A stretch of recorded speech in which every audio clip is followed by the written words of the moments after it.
Jadi salah satu misi kami ingin mengembalikan sejarah. Karena kalau sejarah ini kita tidak perbaiki, maka umat Islam itu nanti akan banyak dikorbankan. Dan kita harus berani menyuarakan kebenaran, dimanapun kita berada. Beliau berpesan dan kita harus berani menyuarakan kebenaran, dimanapun kita berada. Jangan pernah takut. Qulil haqqa walau kana murran. Katakan kebenaran itu walaupun pahit. Beliau telah warning kepada pembelokan sejarah. Bahkan beliau sempat menyinggung bagaimana peran kolonial, pemerintah kolonial Belanda dalam rangka membelokkan sejarah pesantren, sejarah keindonesiaan, dan sejarah berkembangnya Islam yang ada di Indonesia. Dan ini juga adalah warning kepada pihak-pihak yang dulu telah bekerja sama dengan pemerintah kolonial, bekerja sama dengan Belanda atau VOC dalam rangka melemahkan perjuangan bangsa Indonesia.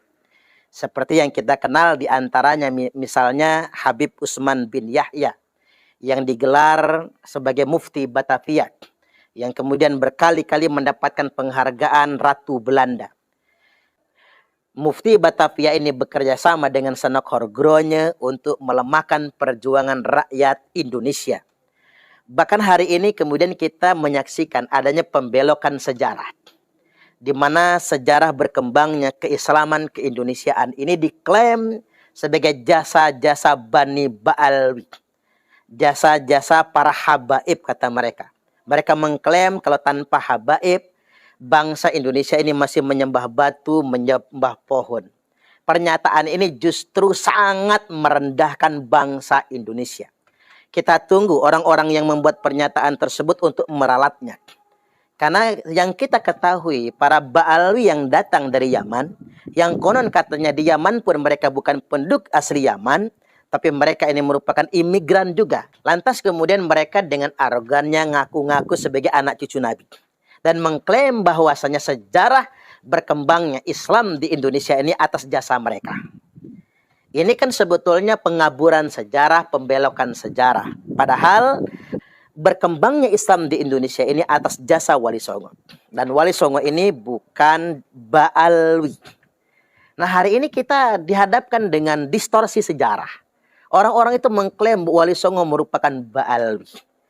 Mereka mengklaim Wali Songo dari mereka, ditambah lagi kemudian mereka tidak mengakui dzurriyyat Wali Songo.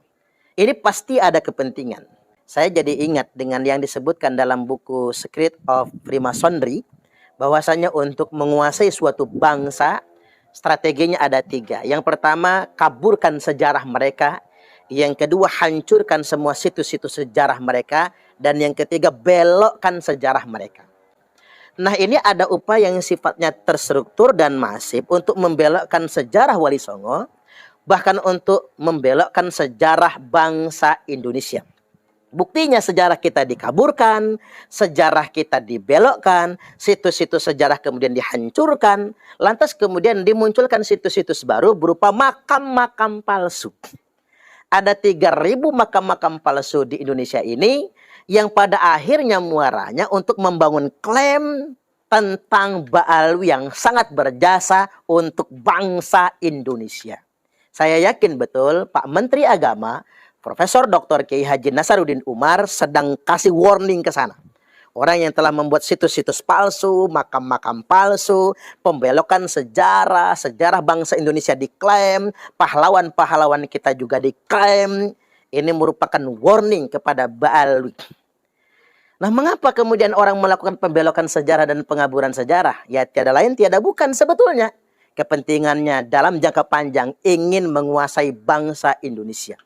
Maka ini menjadi sebuah syarat mutlak, keharusan dan keniscayaan bagi bangsa Indonesia, rakyat Nusantara bangkit bersuara. Jangan biarkan klaim-klaim sepihak ini. Jangan biarkan pembelokan sejarah ini. Mari kita bergerak dari akar rumput menyuarakan agar pemerintah mendengar suara kita semua, agar tidak terjadi lagi pembelokan sejarah. Hari ini pembelokan sejarah itu mungkin baru sebatas adanya catatan-catatan yang sengaja dipalsukan, buku-buku sejarah yang kemudian dibelokkan. Tapi untuk 10, 20, dan 30 tahun yang akan datang, maka semua generasi kita, anak cucu kita akan dikorbankan. Saya ambil studi kasus saja. Misalnya tentang pondok pesantren Sidogiri. Di mana-mana Ba'alwi mengklaim Masyayikh Sidogiri merupakan keturunan Ba'alwi Yaman. Mereka juga adalah Habib juga, kata mereka. Bahkan kita lacak di beberapa buku memang sudah diklaim dari Yaman, dari Ba'alwi maksud saya. Kemudian yang berikutnya kita lihat catatan di Google, misalnya kalau kita searching di Google, Syekh Sulaiman, Masyayikh Sidogiri itu atau Sayyid Sulaiman itu sudah diba'alwikan. Kita bisa periksa di Google, misalnya mereka kasih nama Sayyid Sulaiman bin Abdurrahman Basaiban. Jadi pendiri atau Masyayikh Sidogiri sudah mereka ba'alwikan. Dan kemudian mereka kasih marga Basaiban. Bahkan masyayikh yang lainnya banyak, ada yang di Al-Idruskan, ada yang di Bin Yahyakan, dan lain sebagainya. Padahal faktanya, sekali lagi faktanya, di catatan di Google mereka yang bikin, di Wikipedia mereka bikin Syekh Sulaiman ini bin Abdurrahman Basaiban. Tapi fakta dan kenyataannya, Syekh Sulaiman bukan bin Abdurrahman Basaiban. Aslinya Sayyid Sulaiman bin Zain Abdul Qadir Al-Hasani. Jadi jauh betul. Jadi sekali lagi, Sayyid Sulaiman, pendiri pesantren Sidogiri, bukan bin Abdurrahman Basaiban dan bukan Ba'alwi. Nama asli beliau adalah Sayyid Sulaiman bin Sayyid Zain Abdul Qadir Al-Hasani. Sayyid Sulaiman bin Sayyid Zain Abdul Qadir Al-Hasani merupakan keturunan dari Tuan Syekh Abdul Qadir Al-Jilani Al-Hasani. Betul merupakan zuriat Nabi. Silsilah nasabnya dari pihak bapak memang nyambung kepada Imam Hasan, dari pihak ibunya nyambung kepada Imam Husain. Tapi yang perlu ditegaskan pada kesempatan kali ini, beliau bukan Ba'alwi, tapi beliau adalah Al-Hasani, zuriat Nabi dari Imam Hasan radhiyallahu an. Nah ini penting.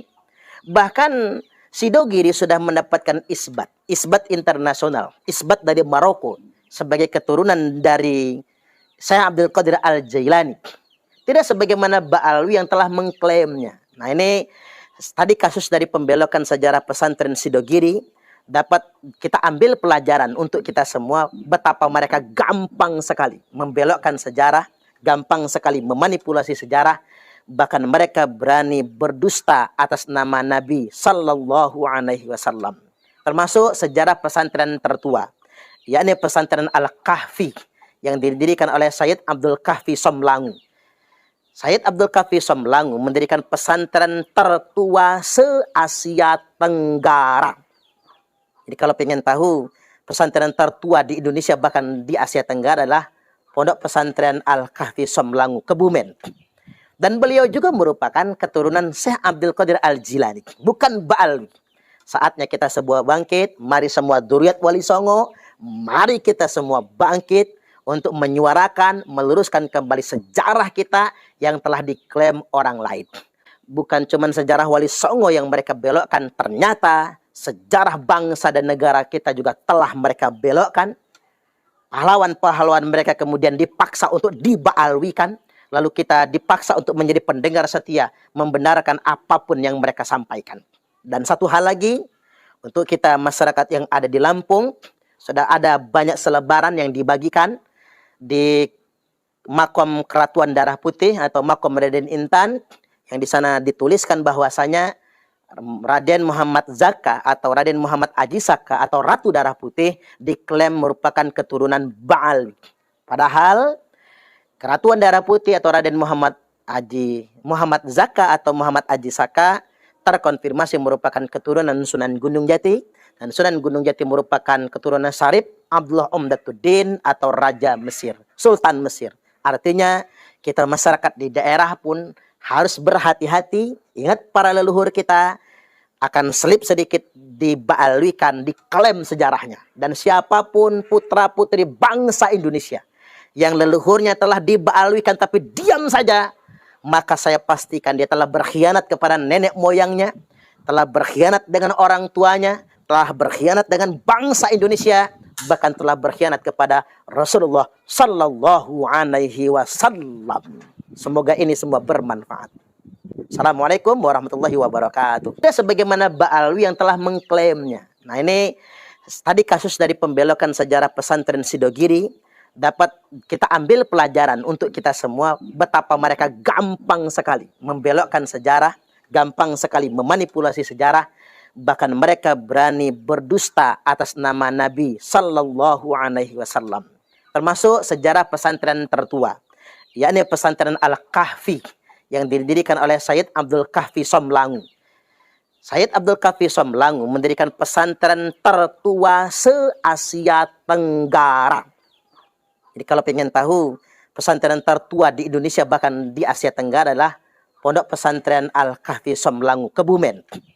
Dan beliau juga merupakan keturunan Syekh Abdul Qadir Al-Jilani, bukan Ba'alwi. Saatnya kita sebuah bangkit, mari semua Duriyat Wali Songo, mari kita semua bangkit untuk menyuarakan, meluruskan kembali sejarah kita yang telah diklaim orang lain. Bukan cuma sejarah Wali Songo yang mereka belokkan, ternyata sejarah bangsa dan negara kita juga telah mereka belokkan. Pahlawan-pahlawan mereka kemudian dipaksa untuk dibaalwikan, lalu kita dipaksa untuk menjadi pendengar setia, membenarkan apapun yang mereka sampaikan. Dan satu hal lagi, untuk kita masyarakat yang ada di Lampung, sudah ada banyak selebaran yang dibagikan di Makom Keratuan Darah Putih atau Makom Raden Intan, yang di sana dituliskan bahwasanya Raden Muhammad Zaka atau Raden Muhammad Aji Saka atau Ratu Darah Putih diklaim merupakan keturunan Ba'alwi. Padahal Keratuan Darah Putih atau Raden Muhammad Zaka atau Muhammad Aji Saka terkonfirmasi merupakan keturunan Sunan Gunung Jati, dan Sunan Gunung Jati merupakan keturunan Syarif Abdullah Umdatuddin atau Raja Mesir, Sultan Mesir. Artinya kita masyarakat di daerah pun harus berhati-hati. Ingat para leluhur kita akan selip sedikit dibaalwikan, diklaim sejarahnya. Dan siapapun putra-putri bangsa Indonesia yang leluhurnya telah dibaalwikan tapi diam saja, maka saya pastikan dia telah berkhianat kepada nenek moyangnya, telah berkhianat dengan orang tuanya, telah berkhianat dengan bangsa Indonesia, bahkan telah berkhianat kepada Rasulullah Sallallahu Alaihi Wasallam.